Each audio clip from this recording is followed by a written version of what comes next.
Hello again, and thank you for joining A Shark's Perspective. So, you want to start a blog with big dreams of getting rich, right? Okay, good luck with that. But before you jump into that dream, have you figured out what you could write about continuously with passion? Is it travel, food, random thoughts on the world, or just stories in your life that you can sustain and be relevant with for the long term? And to whom are you addressing your blog? Is it you, one person, a group of friends, or are you trying to reach the masses? Geraldine DeRuiter is an acclaimed author, world renowned public speaker, the voice behind the award winning Everywhereist blog, recognized by Time magazine, and she's a James Beard Award winner. And on this episode, we'll discuss blogging, travel, food, James Beard, the Twilight Hater Nation, some dude named Rand, why whale sharks don't make great tattoos, and much, much more. So let's tune in to an Everywhereist with an Everywhere shark on this episode of A Shark's Perspective.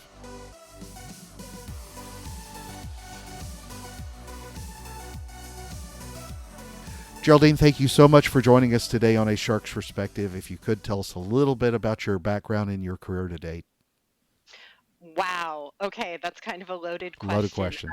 Yeah, I'll do my best.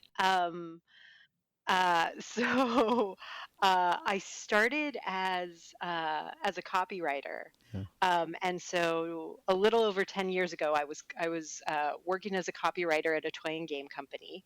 Um, and I was laid off pretty abruptly, along with everyone at the company, actually. We were acquired by a large toy conglomerate out Mm-hmm. east. And that sounds ominous, like if a toy company can be a big conglomerate. Um, they acquired us, and we were all laid off. And at the time, I was on vacation. So I received notification of my layoff via, I think, email, or it might have been text. And so at that point, I had no idea what I was going to do next. Wait, Um, you did get one that was email or text? yeah, I think it was via Oh my God. I know I saw it on my phone, They and I really don't. care about children and their employees. And yeah, and I think at the time I didn't have a smartphone, so I'm Yeah. pretty sure it was a text from one of my coworkers Oh telling my me, "Hey, gosh. we've lost our jobs." So I got back home to no job, and I wasn't really sure what to do. At the time, my husband, who was on an earlier episode of your show, so my husband's name is Rand Fishkin. So my husband, Rand, was traveling a lot for work, and we hadn't been seeing a lot of each other. And he said, "Well, why don't you travel with me for a little bit?" And I said, "All right, well, I guess I'll do that." So I was freelancing, I was trying to find work, and I was traveling with him. And I started sending out these elaborate emails to our friends and to him about what our travels had been. And he said, "I think you should turn this into a blog." Mm-hmm. But were you freelancing as a writer? I was, yeah, I Okay. was just doing Yeah. copywriting work. Yeah.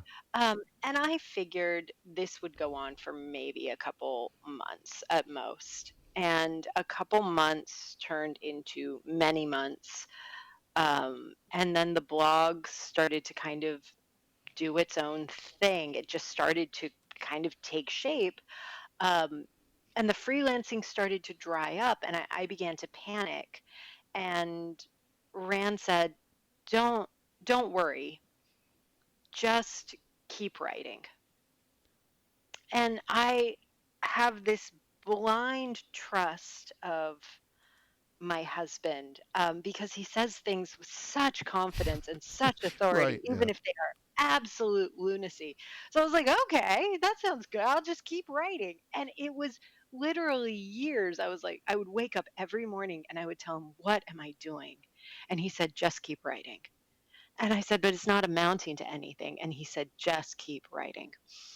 So I kept traveling with him and I kept writing. And 2 years into writing the blog, Time magazine listed it on their Yeah. top 25 blogs of, I believe, 2011. 2011. Yeah, so this was a while ago. And that literally kind of changed the landscape of my blog overnight, how it was perceived, the number of visitors I got. It increased, I think it increased uh, 100-fold overnight. Mm. So now all of a sudden I had an audience. and I was incredibly intimidated and almost to the point of being unable to work. I didn't know what to do, and I said to my husband, "I don't know what I'm doing," and he said, "Just keep writing." That's Um, awesome. so so I kept writing, and the blog eventually led to a book deal, and so I wrote a memoir that came out, I believe, 2 years, almost exactly 2 years ago to the date. My book came out. It was a memoir called All Over the Place: Adventures in Travel, True Love, and Petty Theft.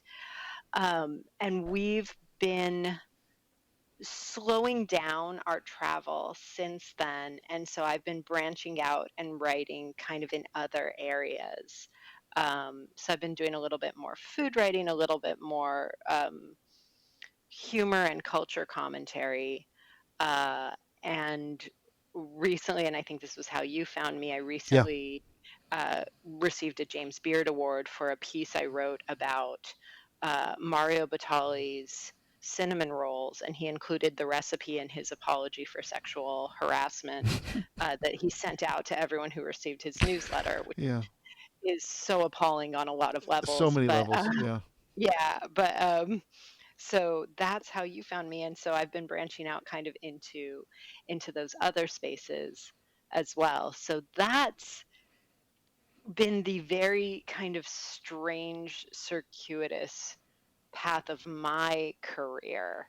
Um, Well, and to the audience, I reached out to Rand forever ago, but I had mhm, just reached out to you, and mhm. had not connected the dots. You don't share the same last name. You go by your maiden name, Yes, and yeah, I'm on the I go phone by with my unmarried him. name. Oh, I said I go by my unmarried name. Maiden name is a weird term, That's isn't true. it? Yeah. It's Yeah, a the weird. handmaiden tale kind of made that goofier too. So, Right? Right? but But I use the term maiden name all the time, yeah. so I'm like, "Okay, I need to take that one out," Well, Rand, let's say Rand uses because, like, his we maiden lived name. to yeah, That's the right? Well, problem. and Rand and I lived to I mean, like, are we Yeah, really gonna go down this path? We lived exactly. together for quite a few years before we were married. That yeah, anyway. Well, I think the normal path, the normal, bad path I could have taken is I could have said, Geraldine, I'd like to have you on the show. Will you reach out to your famous husband, Rand, so I can make a connection? I did the opposite way. I'm talking to Rand. I was like, wait, Give me a connection to your wife. I No, want to talk to your that's wife because I was just looking at this James Beard Award nomination and I'm looking on the site and I'm like, oh my cool. gosh, there's a picture. So when you talk about taking that and her writing's brilliant. That I mean, that's really where I started getting involved in reading a lot of the blog pieces and whatnot. Your writing is Thank funny. you. It's different. It's not just about the travel. It's those unique, goofy experiences that we all go through. Just weird thoughts, and it just resonates with me. But so you've got Thank that you. those accolades back in 2011 with Time Magazine with drawing that audience, and you like me, I mean, somebody just asked me to be on another podcast, and you said that you find it oddly confusing that people interview you.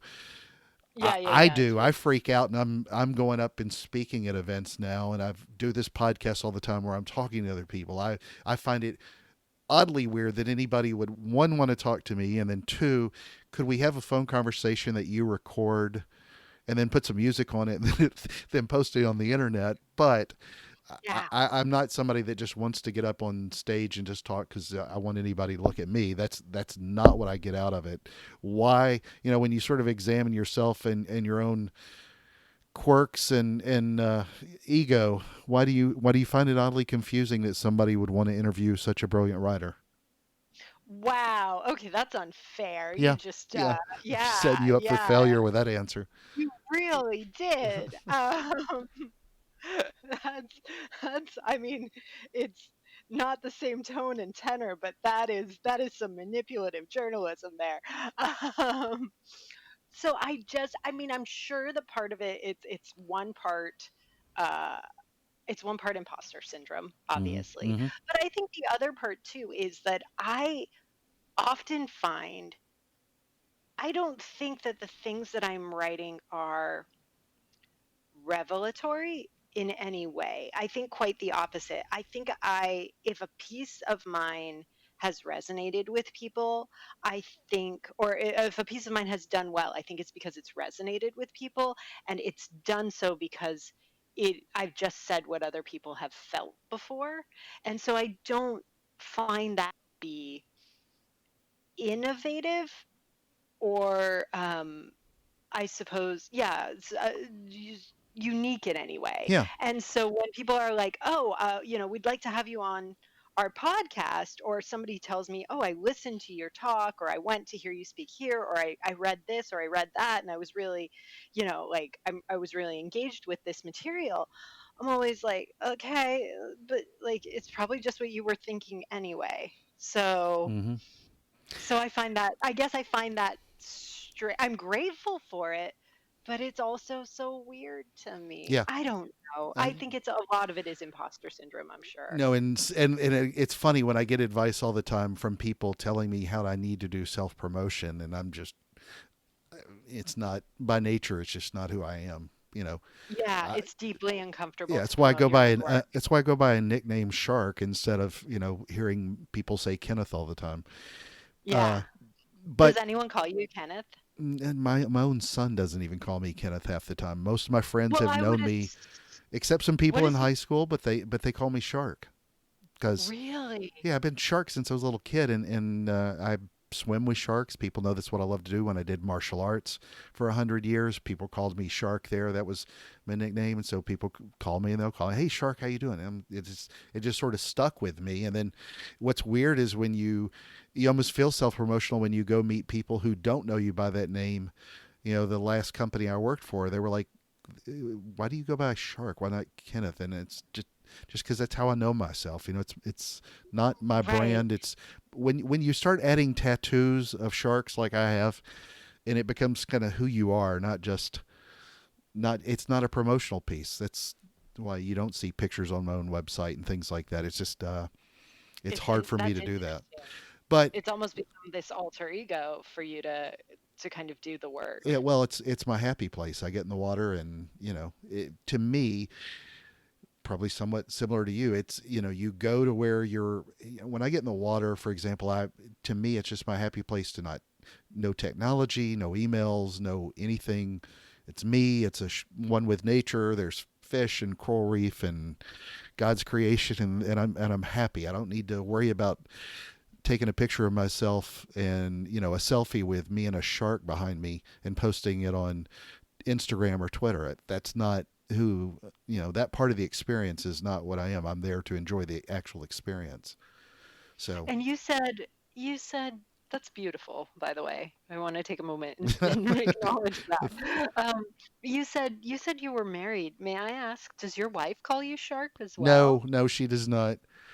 Okay. No, mostly dummy and stupid. And, no, I'm just kidding. She never calls me that, but she always calls me by my name. But She does. yeah, Okay. yeah. I was curious. Yeah, that would have been an interesting wedding, though. Do you shark take this Yeah. lady to? But I also wanted to ask, when you writing that kind of content, do you feel like you're writing? You've got a lot. You've got tens of thousands. You've got 100,000 plus followers. Do you feel like Um, you're writing that content for yourself and it's just strictly your observations, or are you writing to your audience? I feel like I'm having a no, I feel like I'm having a conversation with friends. Yeah. Yeah. And I've always said, and obviously it depends. There are some posts that feel like I'm that are more for me, and there are some posts that are more more addressing a group and feel more performative in that respect, Mm-hmm. um, more like you're giving a presentation in front of an audience, and there's more research involved, and there's more curation. Um, but the thing that I've always said, and I said this from the start when I used to give more talks about blogging. Now I don't. I'm giving more talks kind of about the psychosocial Yeah. landscape of social media.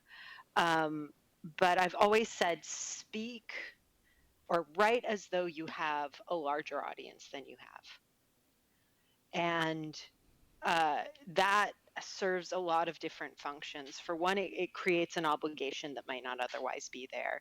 Because if you think that you have a very large audience waiting for you, you are going to create more content so as not to disappoint them. Yeah. And I think if you know that they're there, if you think that you're giving a presentation, this probably shouldn't be the way it is, but I think it's the way it is for a lot of people. If we think we're going to see one person, we're probably not going to bring the same level of attention or detail as if we think we're going to see 1,000 people. Interesting.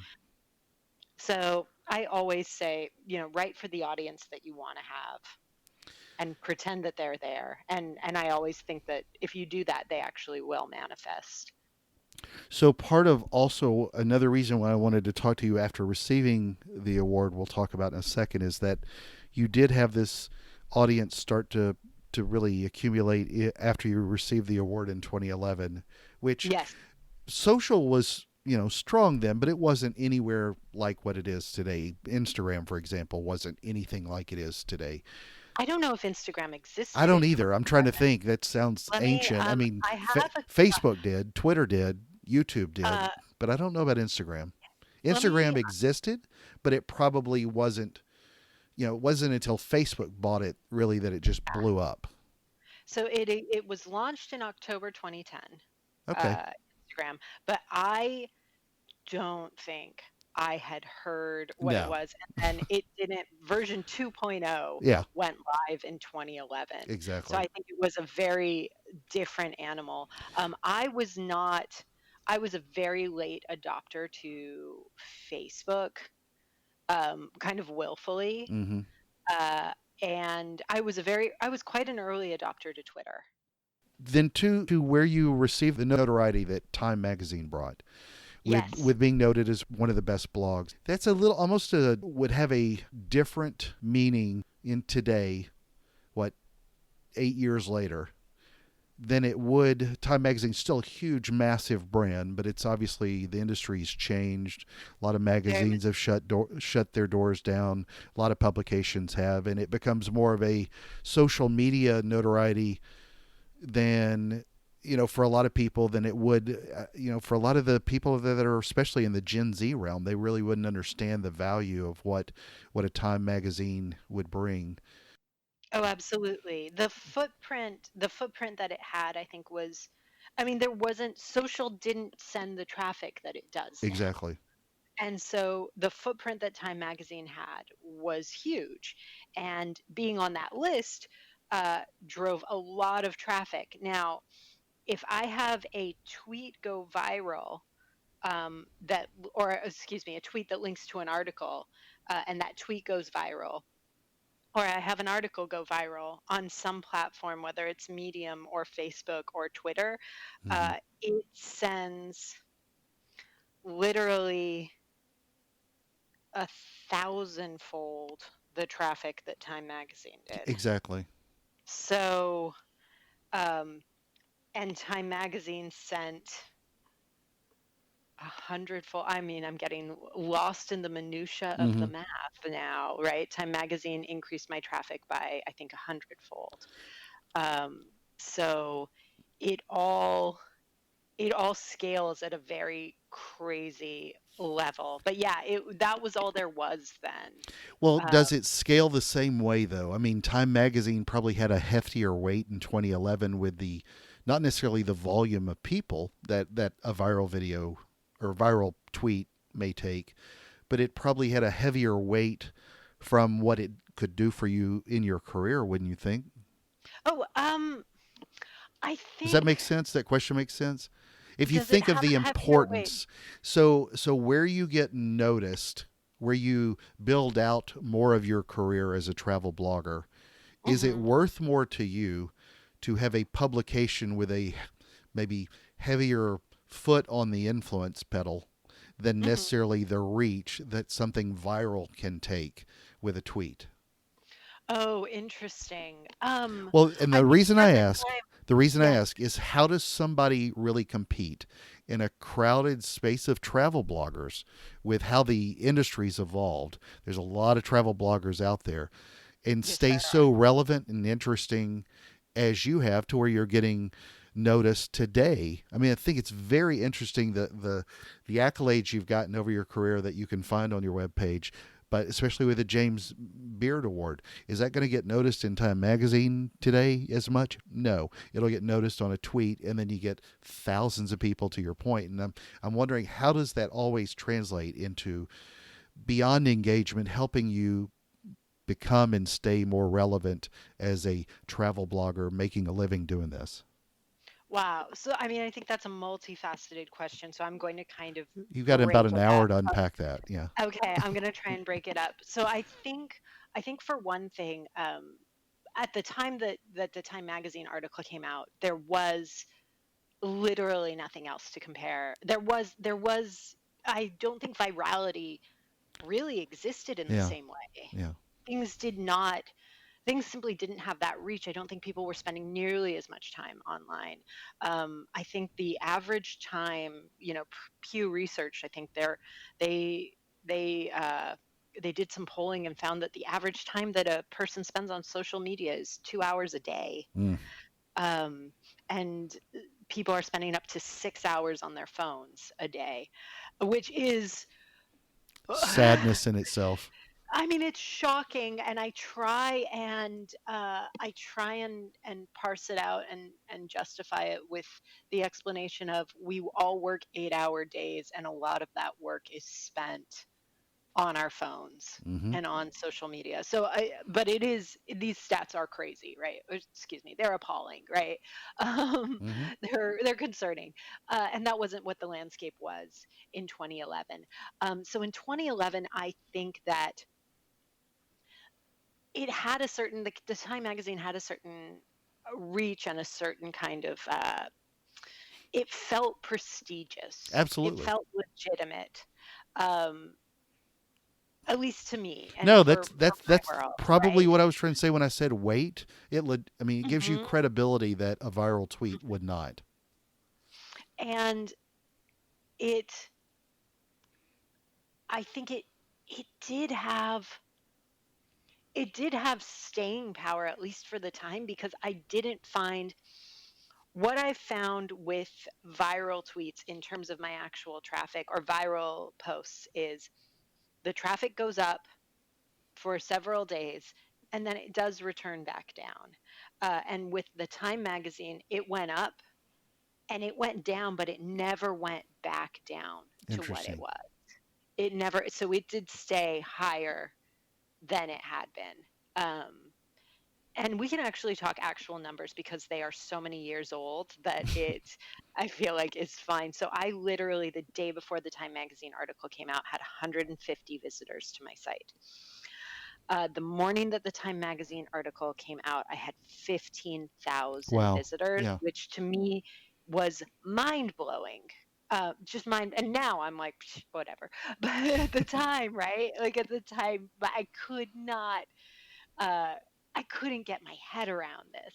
And I thought something was wrong. And I talked to Rand about it and I was trying to figure out, I'm like, what happened with my analytics? Did we do something incorrect? Like, what happened? Um, and then the next day, I think it went down to 7,000.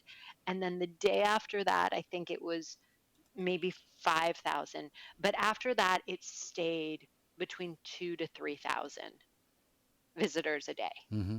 And it stayed there from 100 the day prior. So it did have that staying power. Whereas now, um, I will have, if a post goes viral, I'll have maybe a few 100,000 visitors in a day, and that'll last for a few days, but then that will drop off Mm-hmm. pretty rapidly. What I think in terms of virality, I think what that can do for your site, I think there's a couple of problems with the whole concept of like something going viral. And I think one of the issues is that people try and create content that they hope will go viral. Yeah. And that obviously, and I'm Agreed. sure you've explored this, is a completely unpredictable thing. It is impossible to engineer that. Um, it's impossible to say what's going to resonate with people. Almost impossible. Sometimes okay, this is going to be big. Um, but it's really hard to say. And there have been, I'll be perfectly honest, there have been posts that I have put my heart into, that I have worked so hard, that I have thought there is no way that people are going to overlook this. And like 5 people have read them. Exactly. Um, and then there are the posts that you throw up because they're amusing to you. Um, and that you need to, it's a message that you want to get out for you. And that really was, the cinnamon roll post that got the James Beard Award. That was a post kind of for me. I wanted to write that, and I didn't pitch it to any news outlets because I thought that the window had passed. I thought it was too far after the date, because I wrote it about a month after he sent the newsletter out. So I said, well, I'll just throw it up on my site, which is often what I do when I don't want to bother pitching a piece, or when I don't hear back from editors about pieces that I've pitched. So I just threw it up on my site, and it ended up doing well. But that wasn't something that I could predict, and it wasn't something that I could engineer. And uh, I think that it's a really cool experience when it happens. It is very hard to repeat. And I think the thing that, as a writer, you need to do, and this is kind of what I was saying before, write for the audience that you want to be there, and write as though you have that audience, is that if something happens where a piece does go viral, you need to be ready for everyone to come in that door. And what I Hmm. mean by that is, you need to have a lot of content on your site, because they're going to go and look and see what else you have. And if you have all of that great content that you poured your heart into, but only 5 people read, now they're going to read it. And so that's kind of the advantage of that. But this idea, I think, that you can, it's like yeah, it's just a luck of the draw. It's just all these circumstances need to collide. But this idea that you can engineer it is kind of impossible. No, Yeah. they tried to show some of that with influencers with Mhm. the egg that beat Kylie Jenner's record, but it's still, to this day, I've used it. I'm using it in a conference presentation. I've used it several times. If anybody can help explain exactly how that was done and why it resonated, regardless of how many influencers were behind it, if you can make something that ridiculous explode for no reason whatsoever, then you can figure out the secret to the world. I mean, there's it. Well, Nothing made sense. I mean, that I think part of that was that it was, It received national again, news we can, attention. right, and we can dissect it. We still won't understand why Yeah. that particular one, but we can dissect it as it is usually a precise takedown of some trend, or hitting on something that is happening that everyone is aware of. Hmm. And so we're all aware of influencers, and we're all kind of aware that there's nothing particularly unique about a lot of them, other than they are famous. Yeah. Like, the fame, there's nothing inherent about the fame, it just is. um and so I think somebody was like, okay, so why not an egg? And it kind of explores the absurdity of it. Exactly. And so you can analyze that, but then you can't repeat that, and you can't, and it would be impossible to predict that. But I do think that virality can benefit you as a writer. I don't know if my piece would. I think part of the reason my piece did as well as it did at the James Beard Awards was because so many people had read it. Hmm. Now, that might be a chicken and egg situation. Maybe a lot of people read it because it resonated with them, and because it resonated with a lot of people, it did well in in the James Beard Award situation. So it's hard. It's really hard to know. Um, Well, there's another but blog topic right about the egg, right about Kylie Jenner. oh, that's not really my I scene, is know. it? I know. If I could, but and the other thing too, I think when you talk about the staying power of travel blogs, I mean, I think one thing that I've done, and I talked about this years ago. I gave a talk because somebody was like, how, you know, how do blogs come about, and how do you really maintain a blog for many, many years?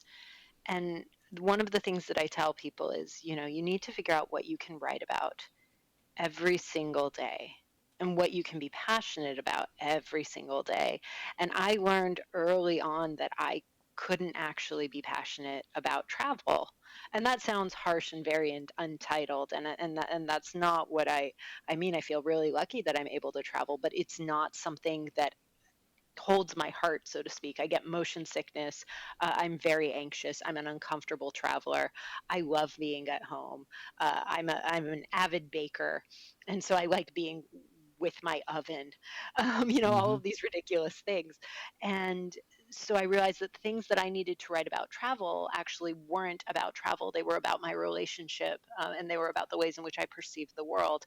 And those things were very, very different. And those were things that I could write about for, you know, years on end. And so a lot of my blog, it's about travel ostensibly, but it's also about my relationship with Rand.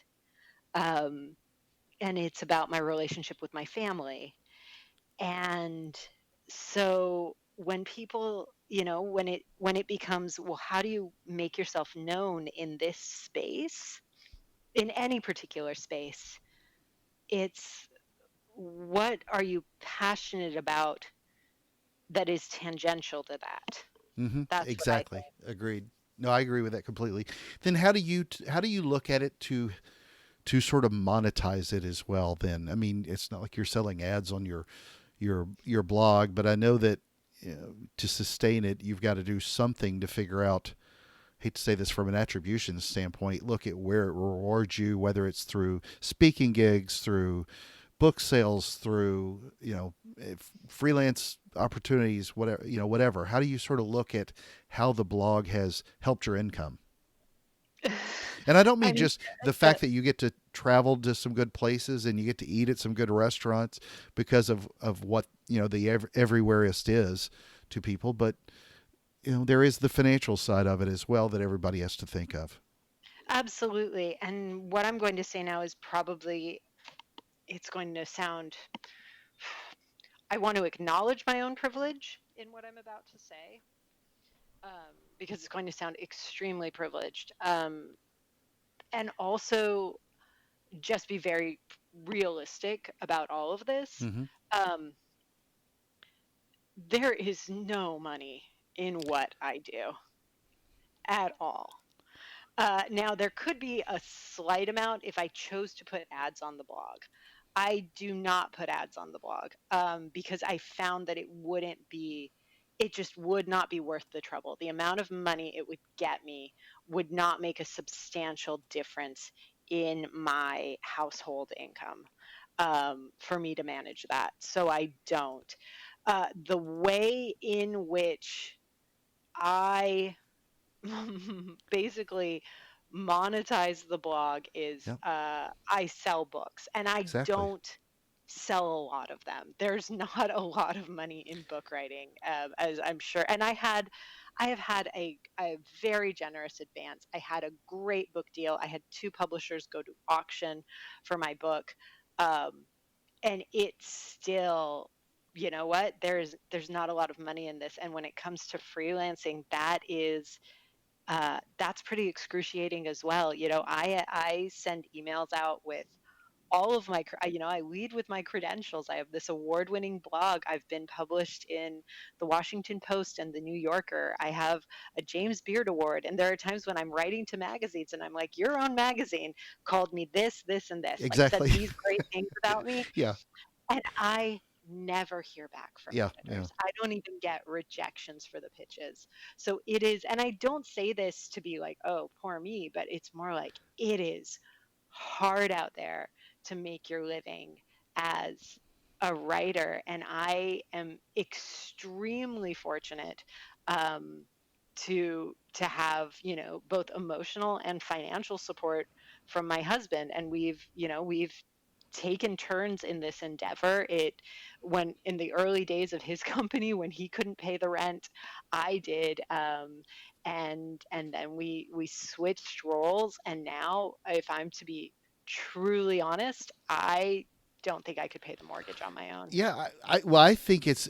I was so hoping you would say that as well, because it is a lesson that I think a lot of people dive into, especially with blogging, and you can do that with affiliate marketing if you're doing fashion. If that's your thing, if you know how to do Instagram and Pinterest and all those things, you can make a decent income off of it. But that's not, everybody writing their thoughts or writing that great novel and getting $1 million advance just does not happen. Like, I think unfortunately a lot of people want to believe, and so I'm Oh elated no, that you said that. very it's very it's very, very rare, I would say. Um, yeah, it's But there, extremely. but it does translate to your point. I mean, it does translate to other things that help you make money. And because I get the same thing all the time. I told Rand, I've had so many people on my podcast that Rand Fishkin and Guy Kawasaki and Ann Hanley and Jay Bayer and all these Martin Lindstrom, these Mhm. huge names, Neil Patel in marketing and advertising that are big. And I get these people saying, you gotta monetize it. You gotta.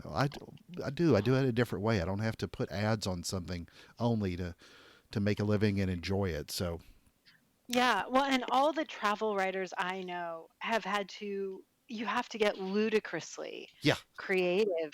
And so they don't, even they will say, like, they don't get money straight Mm-hmm. from writing. So um there are people who have, a lot of them have full-time jobs. Mm-hmm. Um, Doug Exactly. Mack, who is Yeah. this amazing writer, he's written two fantastic books. One is the Not Quite United States of America, which is a look at basically all the territories, all of the um, basically parts of the US that aren't states. So he goes to American Samoa, he goes to Puerto Rico, he goes to Guam, and he explores all of these areas. Wrote this incredible book. And he wrote another book as well where he traveled around. I believe, I haven't read his first book, but traveled, I think he traveled around Europe using a guidebook from the 60s, and that was his only resource. Yeah. So he's this funny and insightful writer with two kids and a full-time job. Exactly. And that is what, that is what it's like for a lot of people. So I'm really lucky I can devote a lot of time to this. But it is a full-time gig that doesn't yield a lot of money, and a lot of times it is a slog for years. And people do, my friend Andrea Dunlop just finished her third novel, is coming out this summer. She's working on the manuscript for her fourth, and she is incredibly acclaimed and writes great books. And I think she just started to shut down her consulting business, which she would consult with. She Mm-hmm. basically would give advice to writers and help them and coach them through their books. It's something that she's incredibly skilled at, but that is the work that you do. People are consulting, and they're selling courses, and they're reviewing manuscripts, and they're doing so much work, um, and that's intense. So yeah, there's not. I always tell people, don't go into blogging for money, because you're gonna be miserable. Well, so speaking of future misery, are you going to write a second book?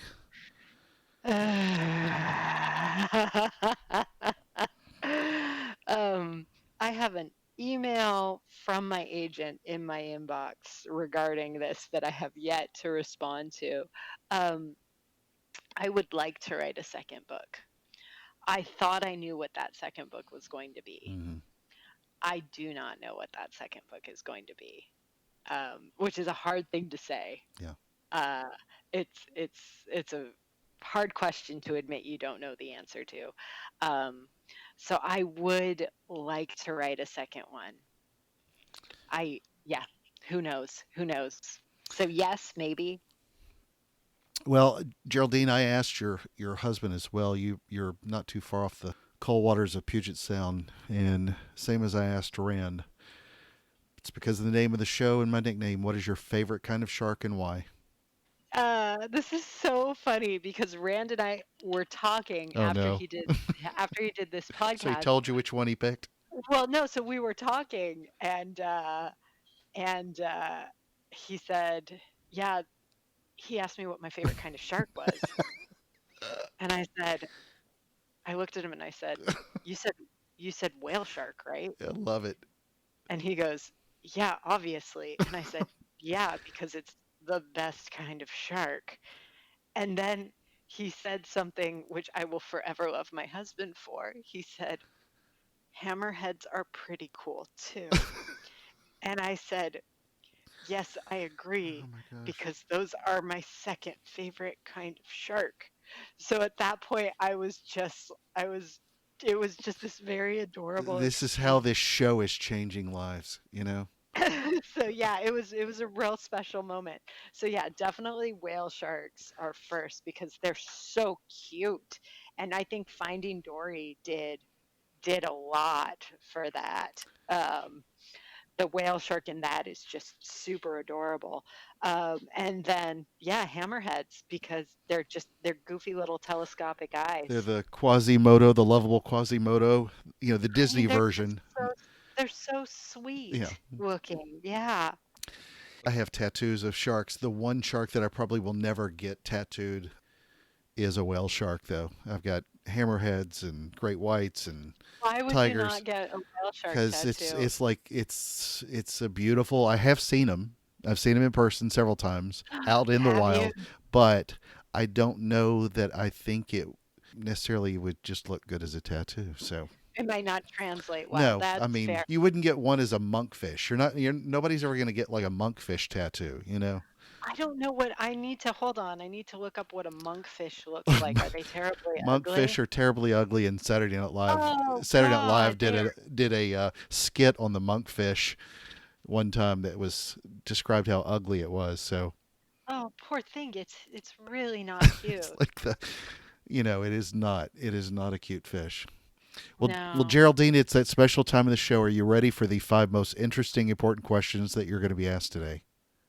Yeah, let's do it. All right, number one: Travel Channel or Food Network? So Travel you're Channel. evolving. So I'm going back to your roots and how you're evolving. Travel Channel. Travel Channel. Okay. Number Yeah, because I two. feel like they would let me talk about food. Well, that's true. Number Yeah. two, Hilton Garden Inn or an Airbnb. Uh, Airbnb. I don't know what Hilton Garden Inn is. So Airbnb. Well, it's a cookie cutter type hotel that Hilton has. Oh That's yeah, no, that's Airbnb. I'll take my chances. there you go. Roll the dice. Number three, Rand McNally, the company that is specialized in maps, navigation, road travel, trip planning, and all the Or things you talk about in the Everywhereist, or Rand Fishkin. Rand Fishkin. I saw that one Yeah, coming. didn't you? Yeah, Rand Of Fishkin. course. I mean, come on. So one that you talk about when describing your what your book is not, and it's also a hate of my own. Number four is Team Edward or Team Jacob, because Oh, I am also not a Twilight fan. this is about Twilight. Yeah, I I have never seen the series or know anything lucky about you. it. I had to go see them with somebody, and to for the people listening, as she describes her book, it says I think I'd say if you hate Twilight, you'll probably like my book. I think I yeah. if you hate Twilight, this is the book for you, or something like that. Yeah, Yeah. absolutely. I've never, oh man, I have no idea, like, because I vaguely know the actors involved. Um, but my brother's name is Edward. Perfect. So I'm gonna We'll go so with Team Team Edward. Edward. Yeah, All I right. should have said so. We'll go with Team Jacob. Yeah. Number 5, and the most important question that you're going to be asked today is biscuits or cornbread? Oh, biscuits. Thank you. And knew it without Yeah, even flinching. yeah. So, Geraldine, where can people find out more about you, read your blog, grab a copy of the book, learn more, and where you're speaking and everything else? Oh gosh. Okay. So you can find me on. I'm very active on Twitter, which is my Twitter handle is at Everywhereist. So that's everywhere ist. It's all one word. Everywhere, the entire word, and then ist at the end of it. That is also my blog. It's www.everywhereist.com. If you go there and you go to my about page, you can find my contact info. You can also find links to my book and where to purchase it online. It is available on the Amazon, but you can also order it from your local bookstore if you want to shop indie. I am on Instagram, I'm on Facebook. And if you want to send me a personal email, you can find my contact info, I believe, on my About page. Well, congratulations again on the well deserved James Beard Award. And thank you Thank so much you. for being with us today on A Shark's Perspective. Thank you for having me. It's been a lot of fun. Awesome.